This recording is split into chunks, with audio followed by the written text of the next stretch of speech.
Dear students, today's topic is ecosystem, a limited space within living beings interacting with non living matters at a high level interdependence to form an environmental unit is called as ecosystem. On a large scale, it has been defined on the basis of geographical extent, for example, Arctic or the prairies, which are also known as biomes.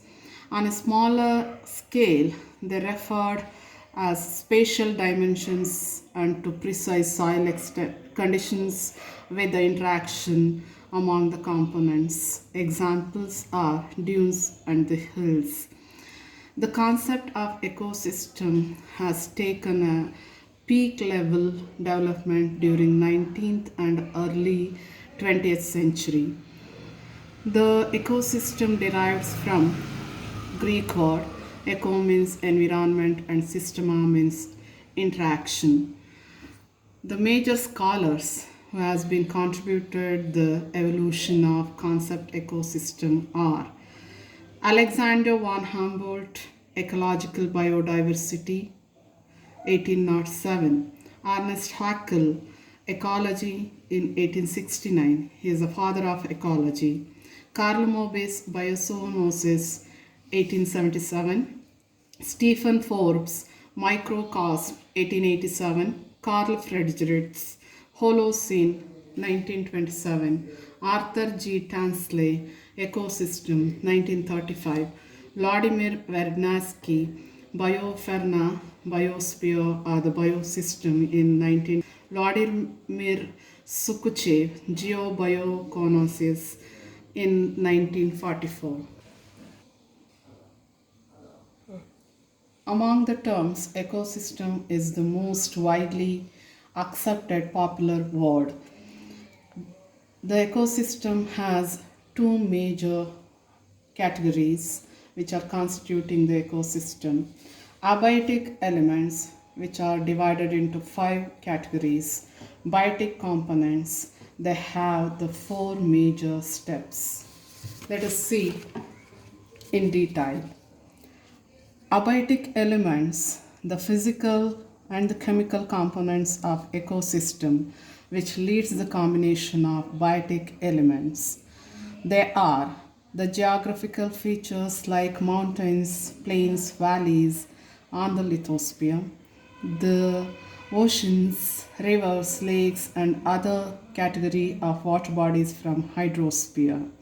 The edaphic elements like soil, rocks, minerals, and metallic ores.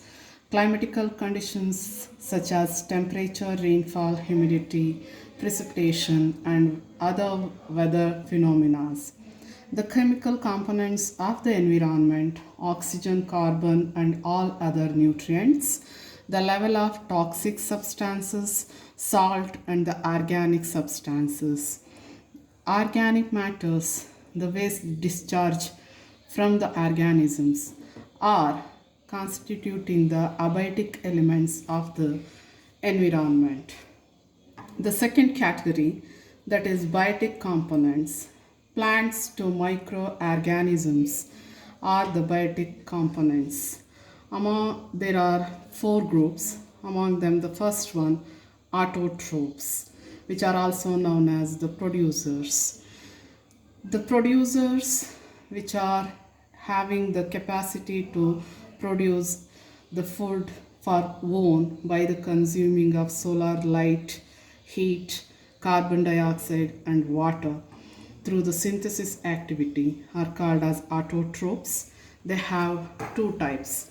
The phototrophs, which consumes the solar light and heat to produce their own food, and the process is called as photosynthesis, for example, green plants on the earth's surface.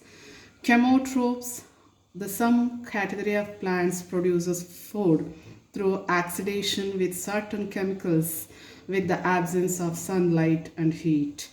This process is known as chemosynthesis, for example, plants on the ocean floors and the depth. The second category, heterotrophs, are the consumers. The organisms depending on the other living beings for food are known as consumers or the heterotrophs. There are four types. Herbivorous, which consumes only the plants, for example, rabbit, deer, mice, birds, and others. Carnivorous, which consumes only the meat of the animals, for example, frog, spider, vole, lion, tiger. Omnivorous, the category of animals have the habitation of feeding both as plants and the animals, for example, fox, wolf, dog, and others. Detrivorous, they consumes only the dead organisms, wastes from the living beings, for example, ants, earthworms, and others. The third category, transformers. Some kind of living beings attack or occupy the bodies of the living beings to extract the nutrients for their own survival.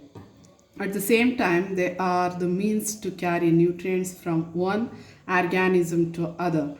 For example, beetles and some category of insects and the bacterias. The last category, saprotrophs, which are also known as decomposers. They are derives the nutrition by the breaking down of the complex organic molecules to a simplifier organic compounds and the simplifier organic compounds into inorganic nutrients. For example, bacteria and fungi. At the end, in all the ecosystem, mainly biotic elements are dominantly prevails. However, in some ecosystem, producers are predominates, for example, forests, while in other, decomposers will predominates, for example, deep ocean floors. Thank you.